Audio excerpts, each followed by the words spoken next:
Most people think that i'tikaf is an all or nothing deal.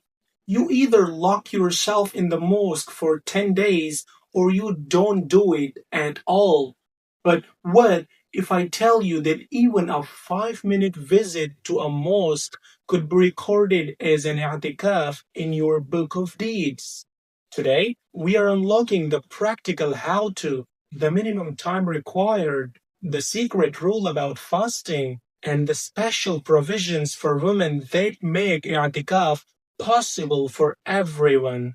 Now, before we get into the rules, I'll be using terms like obligatory, sunnah, and nafl. If those sounds like a different language to you, don't worry. We explained exactly those categories in our previous video. You can catch up there so you are not left behind. Today, we are looking at the entry fee.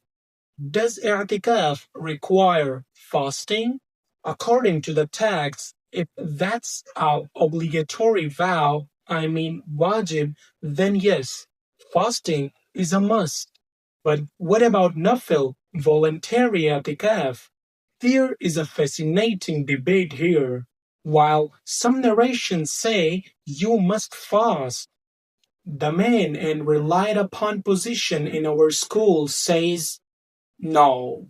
Fasting is not a condition for voluntary i'tikaf. This is confirmed in the famous book Al-Fatawa, al-Hindiyyah. It means you can gain the reward of i'tikaf even on the days you aren't fasting. But wait, here is a specific rule about Ramadan. Allama Shami points out in his research that for the Sunnah i'tikaf, the last 10 days, the fasting is required because it's a package deal with the month. However, here's the secret from the text. If you are doing that Sunnah i'tikaf and you get sick and you have to break your fast, so your i'tikaf doesn't just vanish, it actually converts into voluntary i'tikaf automatically. You lose the Sunnah status for that day, but you don't lose the reward of staying in Allah's house. Allah doesn't waste your effort just because your body couldn't keep up. Now, how long do you actually have to stay? It's important to note that for the Sunnah i'tikaf in Ramadan, the time is fixed. But for Nafil, voluntary i'tikaf, there is a massive debate between the three greatest minds of our school.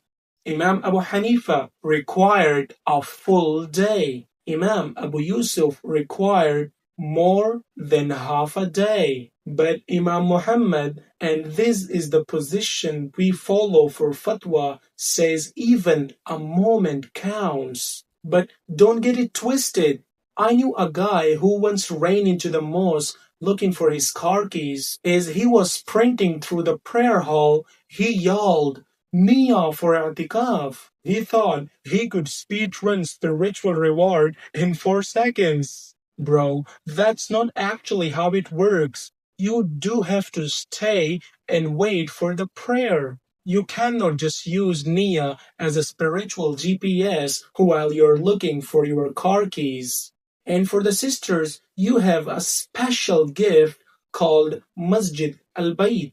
Your designated prayer corner at home is your sanctuary. But remember, it's the prayer corner, not the whole house.